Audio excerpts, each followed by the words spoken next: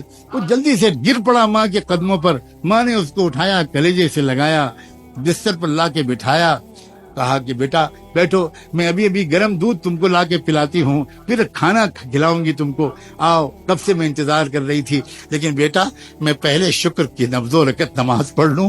پٹا پرانا بوریا بچھایا، 2 رکعت نماز شکر پڑھی اور کہا اللہ میں اسی دن کے لیے آپ سے جینے کی توفیق مانگتی تھی کہ زندہ رکھیے گا تاکہ میں دیکھ سکوں اپنے بیٹے کو. اب آپ جب چاہیں ایمان کے ساتھ مجھے بلا لے، اب مجھے جینے کی کوئی تمنا نہیں. یہ ہوا کرتی تھی عورت. جب ایسی عورتیں ہوتی تھیں تو اولادیں ہوتی تھیں. پھر ابو حنیفہ و غزالی، بخاری، ایسی عورتیں ہوتی تھیں تو باعزید بسطامی پیدا ہوتے تھے. ایسی عورتیں ہوتی تھیں تو پھر صلاح الدین ایوبی پیدا ہوتے تھے. اور میں کس کس کا نام لوں؟ ہم سب بگڑ گئے ہیں. میں اپنی صرف عورتوں کا شکوہ کروں گا تو میں بالکل زیادتی کروں گا. ہم تو صرف اتنا چاہتے ہیں کہ کتنا اچھا ہو کہ آج کی اس رات میں توبہ کر کے زندگی کو پلٹ ڈالیں. نوجوان بھی، مرد بھی، عورتیں بھی، بہویں بھی، بیٹیاں بھی، نئی نویلی دلہنیں بھی، بوڑھے بھی، صحافی بھی، تاجر بھی، علماء بھی، طلبہ بھی، مدرسین بھی، پروفیشنلز بھی، ایجوکیٹڈ کلاس بھی، انٹلیکچوئلز بھی، سب یہ محسوس کریں کہ یقیناً ہم سے غلطیاں ہوئی ہیں جس کی وجہ سے آج ہم کو یہ دن دیکھنے پڑ رہے ہیں، اور ان غلطیوں کو ہم بدلنا شروع کریں. انشاءاللہ حالات اسی رخ پر چلے جائیں گے